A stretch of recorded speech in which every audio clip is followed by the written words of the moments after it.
Hey BookTube, it's Kim, and if you're watching this video, these are the answers to my Q&A video announcement. I've taken this one long video and I've snipped it in two, so this is part one. Come back later for part two. I'll be posting it shortly after the first version.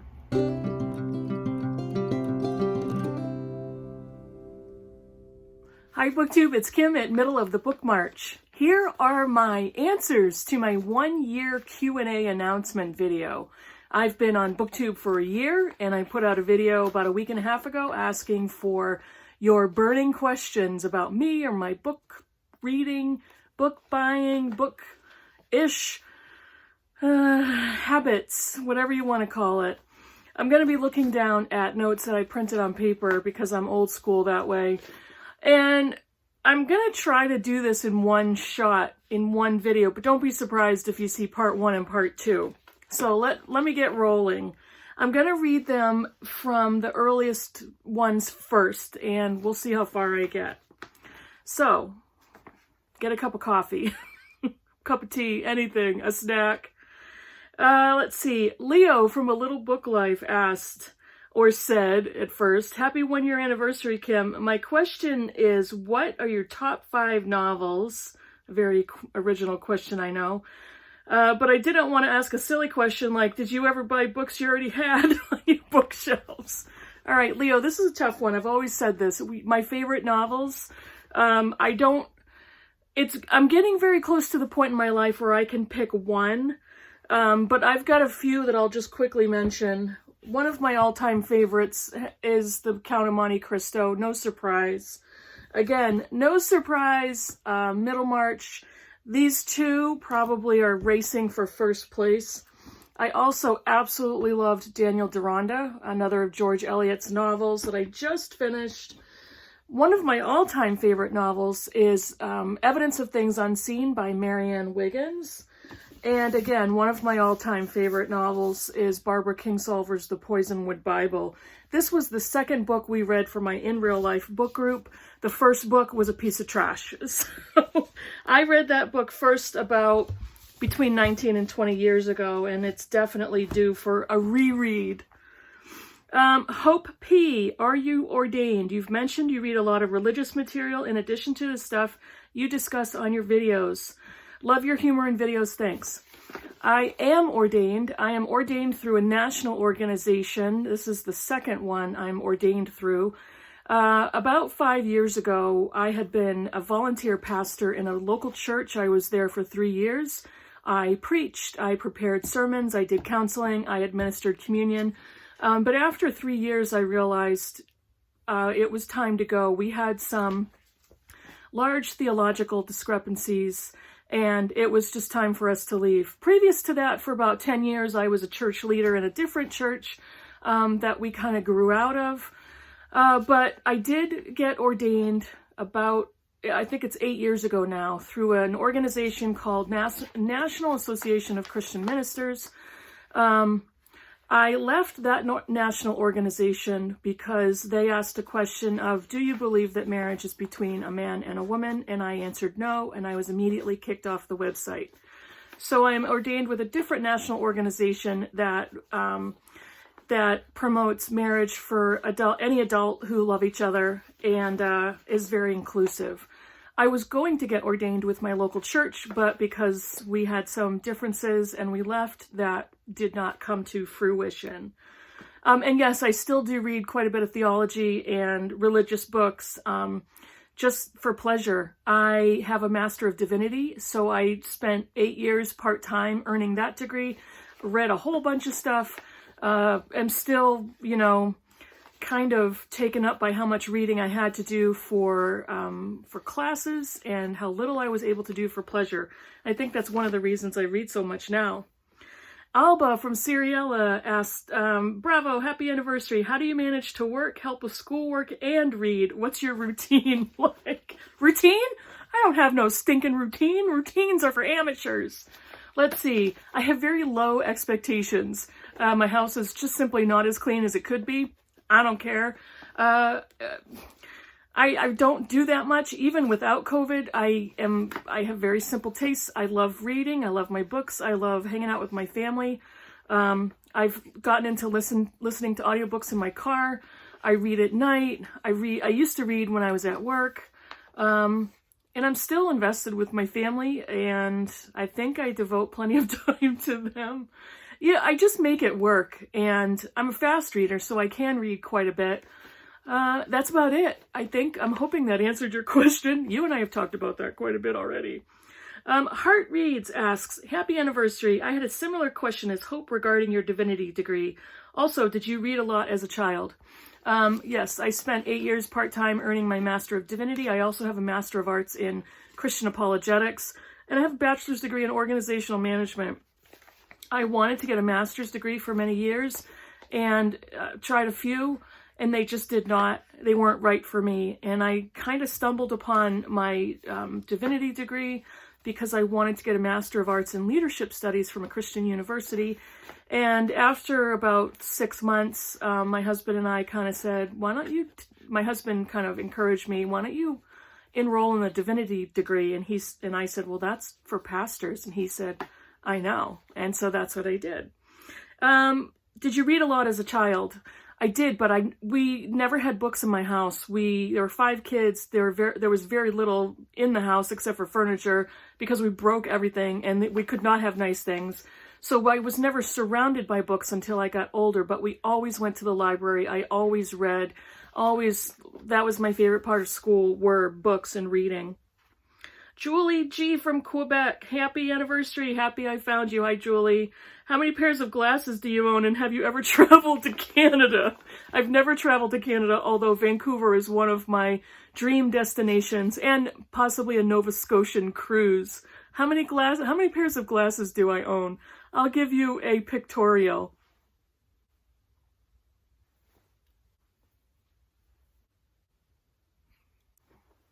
So I think, including the sunglasses, I think that's 5.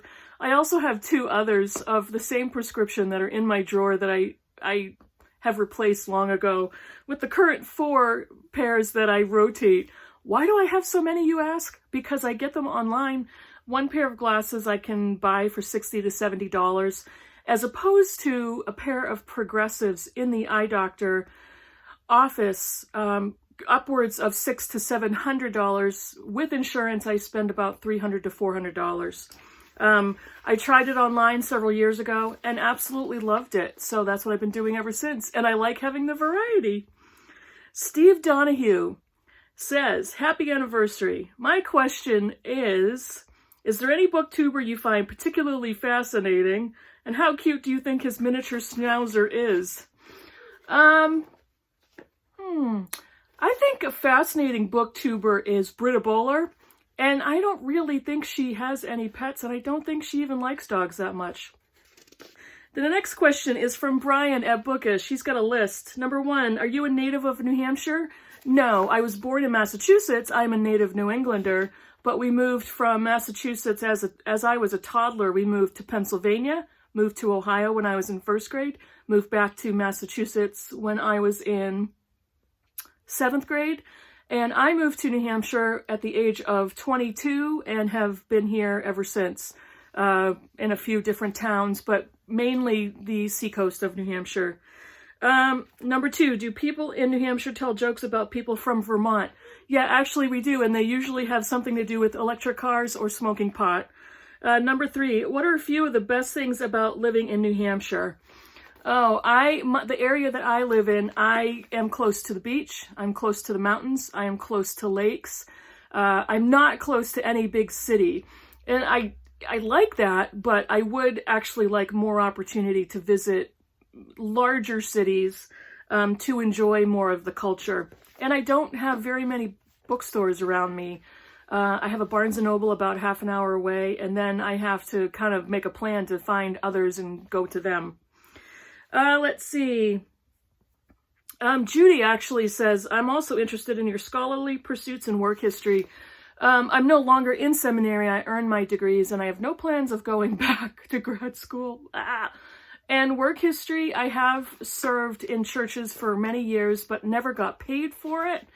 And I'm currently working in an engineering company as a planner, and I've always worked in some sort of administrative operational capacity. So as Allie from Fox Folios has said, I'm a corporate drone. Ange with an E. Oh, no, one before that. ISAH1852, who is a subscriber, has a short list. Number 1, besides reading, do you have any hobbies? No. Number 2, birthday, just the day, month, not the year. July 30th, 1966. I'm not ashamed of that. I'm 54 years old. Number 3, besides George Eliot, any people alive or dead that you admire? I am not, this is going to sound weird. I don't admire George Eliot. I'm fascinated by her and I love her literature. I don't think I admire a lot of people because no person is all good or all bad. We are all on a spectrum of temperaments, personality, backgrounds. I like a lot of people. I'm interested in a lot of people.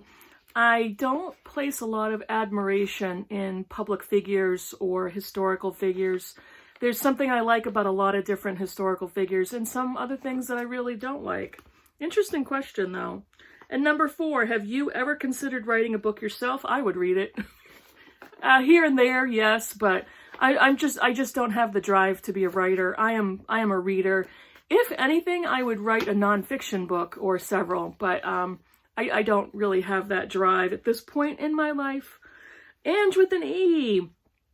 I must have found you when you were quite new, as I have only been watching BookTube since October, since last year.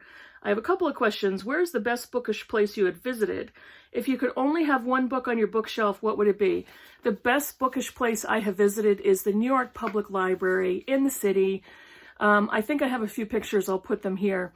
I have a friend who lives, one of my best friends lives in New Jersey, about 45 minutes outside of the city, and we met there a couple of years ago for the weekend. And we went into the city, and one of the places we both were dying to go is the New York Public Library. I got yelled at because one of the rooms, one of the biggest rooms, which was absolutely gorgeous. The New York Public Library is a combination of a spectacular library and a museum and an art gallery. It's just gorgeous. And we went into this room, and I didn't even notice, but I walked behind some ropes and got yelled at. I didn't even know I don't know where I was going, but I wasn't supposed to be where I was. So it's a beautiful facility, a gorgeous library. That's the best bookish place I've been so far. And, oh, if you could only have one book on your bookshelf, what would it be? Ange, this is a torturous question. I have no idea. I don't know. One of George Eliot's books, Count of Monte Cristo, something wicked long, the Bible. The Bible is a given. It's quite an obvious answer, but I don't look at that as a book. I look at that as a lot of things, and I could learn something for the rest of my life. But if you're talking about a novel, one of the classics, Middlemarch or Count of Monte Cristo. I won't pick. It's like picking a favorite child. Summer, Cozy Reading with Quaker Cat says, yay, congratulations. So glad you're here. I just started reading The Practice of the Presence of God by Brother Lawrence. I'm pretty sure I heard about that book from you. I think you did. I love it. Do you have any recommendations of books that are similar to that? And I agree, BookTube is so much fun. I do have a couple of recommendations, Summer. These books are not as tiny as that one, but they're gorgeous books. This one is Devotional Classics, a resource for spiritual renewal. And it's a collection edited by Richard J. Foster and James Bryan Smith. It's a pretty good sized book. See, it's bigger than my head. But it's a collection of different writings from all different faith traditions. Preparing for the Spiritual Life, there's an essay from C.S. Lewis, Dallas Willard, Jonathan Edwards. The Prayer-Filled Life, Thomas Merton, Julian of Norwich. These are just examples. There's so many different people of their writings contributed to this. The Word-Centered Life, Charles Spurgeon is in there. The Sacramental Life, G.K. Chesterton, Annie Dillard. There's a lot of people in this, and it's a gorgeous book. You can read a few readings here and there. It's not a book you read cover to cover, but I absolutely love it. Another one I love is Praying in the Wesleyan Spirit.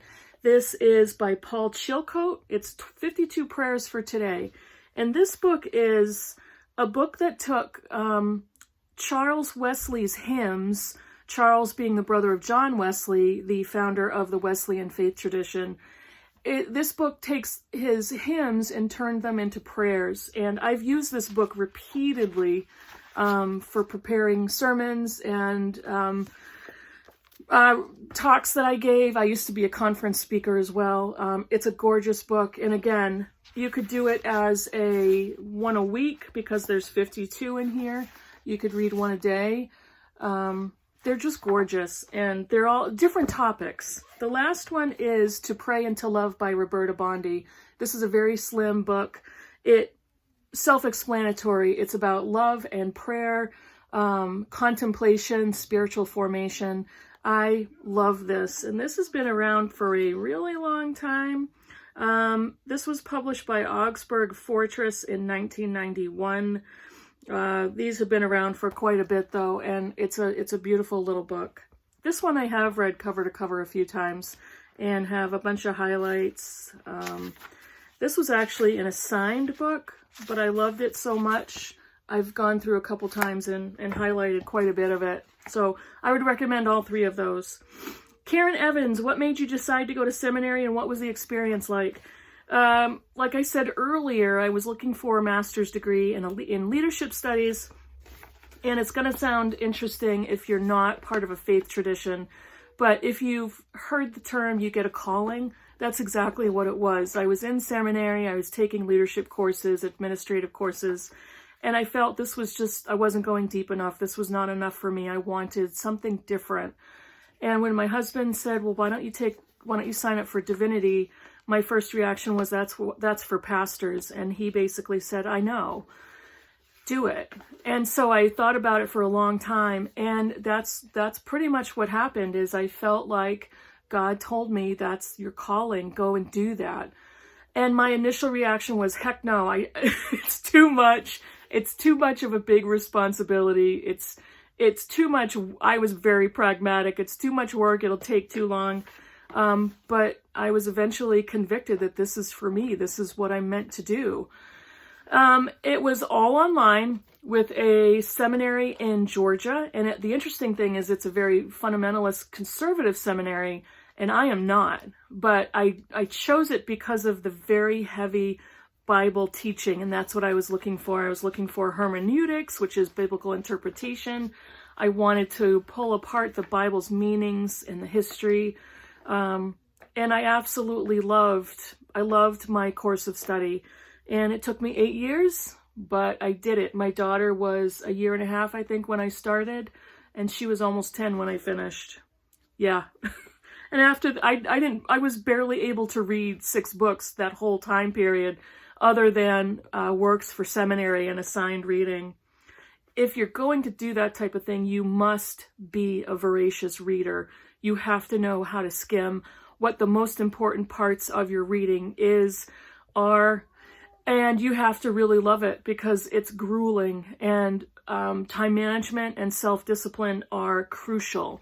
So I did it. Let's see, Barbara Bethling, congratulations on your anniversary. I'm so happy to have found your channel. Do you keep track of everything you read? Do you have any favorite non-English foreign authors? I do keep track of what I read on Goodreads. I don't use Goodreads for a real lot of exotic stuff. I simply use it as a database to keep track of what I've read and to consistently add thousands of books I want to read.